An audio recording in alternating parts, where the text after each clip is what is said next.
सहेलीब्रुन, मुझे पता है कि आपका बस एग्जाम स्टार्ट होने के कुछ ही घंटे बचे हैं। यूँ कहें मिनट में अब काउंट करना कहें तब भी कम नहीं है, ठीक है ना।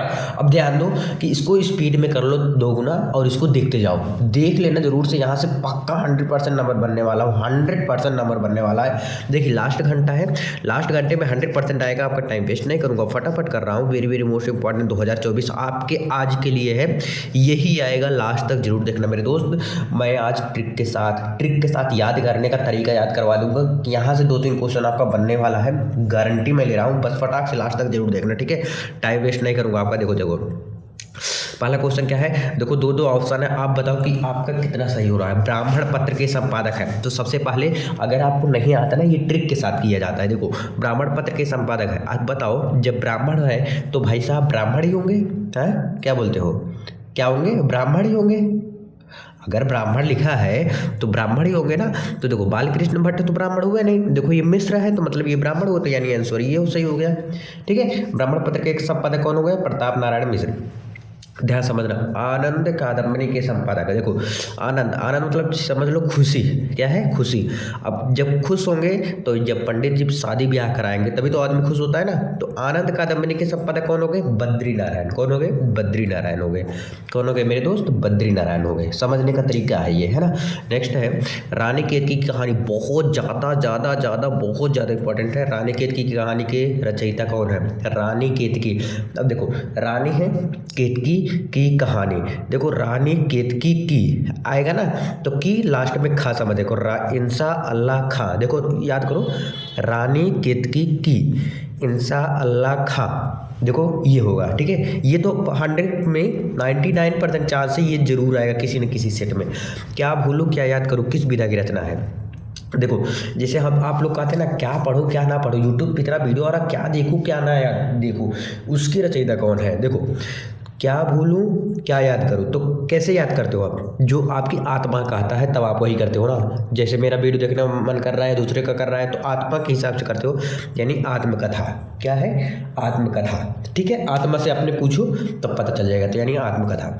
सरस्वती पत्रिका के संपादक है, जो सरस्वती पत्रिका है उसके संपादक कौन है, आचार्य महावीर प्रसाद द्विवेदी या प्रेमचंद। ध्यान समझो, सरस्वती पत्रिका के संपादक, देखो सरस्वती तो कौन है, सरस्वती पत्रिका के संपादक आचार्य महावीर प्रसाद द्विवेदी है।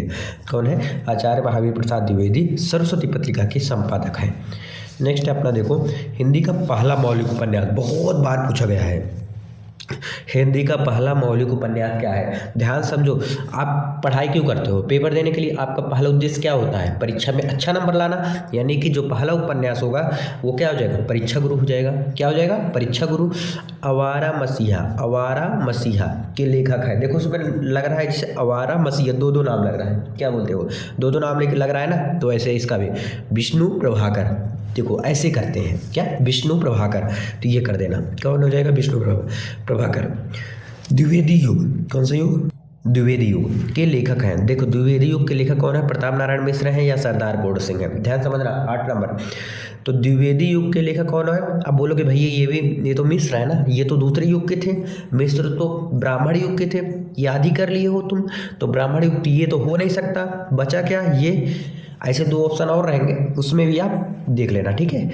कल्पलता निबंध संग्रह के लेखक हैं, कल्पलता निबंध संग्रह के लेखक हैं हरिशंकर परसाई, हजारी प्रसाद द्विवेदी।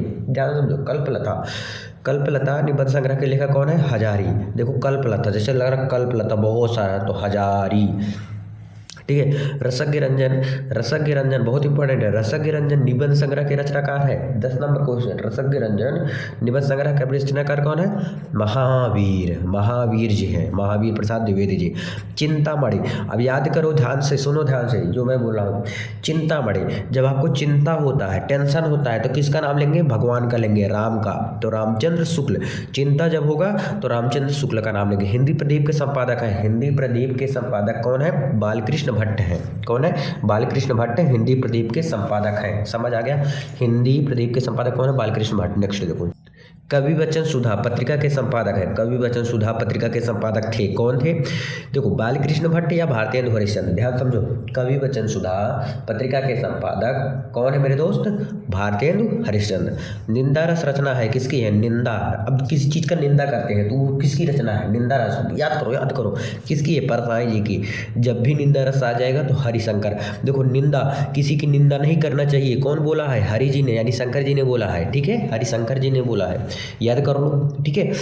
अब देखो अभी कई चीज़ याद हो रहा है आपको। भाषा और आधुनिकता निबंध के रचनाकार, भाषा और आधुनिकता निबंध संग्रह के रचनाकार कौन है? प्रोजी सुंदर रेड्डी। हिंदी एकांकी के जनक माने जाते हैं। जो हिंदी एकांकी है उसके जनक हम किससे कहते हैं? वो जनक कौन है? कौन है? देखो हिंदी एकांकी के जनक। अब देखो किसी के जनक जो होते हैं भगवान ही होते हैं, क्या होते हैं? भगवान होते हैं। तो इसमें देखो राम कहीं, देखो ये तो विष्णु है राम, तो चलो राम को कर देते हैं राम कुमार वर्मा। याद करने का तरीका है भाई ये। राहुल सांकृत्यायन की प्रसिद्ध कृत वोल्गा से गंगा गद्य विधा की लेखक कौन है? 17 नंबर कौन है? कहानी संग्रह है। आखिरी चट्टान तक रचना की विधा, आखिरी चट्टान, ध्यान समझो, आखिरी चट्टान की रचना की विधा क्या है? आखिरी चट्टान, आखिरी चट्टान। देखो आखिरी चट्टान कब होता है? जब आप कहीं यात्रा करते हो, यात्रा विवरण, तो वही मेरा हो सकता है आखिरी हो जाए, वही लास्ट हो जाए, कहीं स्टूडेंट हो गया, कुछ भी हो गया, तो वो यात्रा विवरण हो गया। डॉक्टर हजारी प्रसाद द्विवेदी द्वारा लिखित बाणभट्ट की आत्मकथा किस गद्य विधा की रचना है? किस गद्य विधा की रचना है? तो उपन्यास का है। प्रेमचंद, देखो प्रेमचंद्र का उपन्यास क्या है? गोदान हो गया, है ना। कर्मभूमि भी होता है प्रेमचंद का, ध्यान समझ लो। 20 का क्या हो गया? गोदान हो गया, ठीक है। अब चलो 21 नंबर नेक्स्ट पेज में देखो ध्यान से। प्रयोगवादी कविता के प्रतिनिधि कवि कौन है? कवि है, बताओ। जो प्रयोगवादी है उसके कवि, कविता के प्रतिनिधि कवि कौन है? अज्ञेय है। कौन है? अज्ञेय। अज्ञेय जी क्या है? प्रयोगवादी कविता के प्रतिनिधि कवि हैं। निम्नलिखित में राम भक्ति शाखा के कौन नहीं है? ये बहुत लोग भूल जाते हैं और ये एक नंबर में बहुत बार पूछा गया है, कौन नहीं है, ये भी ध्यान रखना है। तो कौन नहीं है मेरे दोस्त? चतुर्भुज नहीं है। कौन नहीं है? चतुर्भुज जो है वो राम भक्ति शाखा के कवि नहीं है। तार सप्तक का प्रकाशन वर्ष है, जो तार सप्तक है उसका प्रकाशन वर्ष क्या है? सन 1943 है। क्या है? 1943 तार सप्तक प्रकाशन वर्ष है, ठीक है। तार सप्तक का बहुत बार पूछा गया, बहुत ज़्यादा। 1943 याद कर लो। 1943 तार सप्तक का प्रकाशन वर्ष क्या है? 1943। हिंदी साहित्य के किस काल को स्वर्ण युग, सोने का युग कहा जाता है? अब सोने का युग किसे कहेंगे भाई? जब भक्ति काल रहा होगा, जब भक्ति उठा होगा तो उसी ही कहे होंगे हम लोग स्वर्ण युग, ठीक है। साकेत महाकाव्य है। साकेत महाकाव्य किसकी है? मैथिली शरण गुप्त का, मैथिली शरण गुप्त का जो साकेत महाकाव्य है उसकी रचना है, ठीक है। साहित्य लहरी की रचयिता है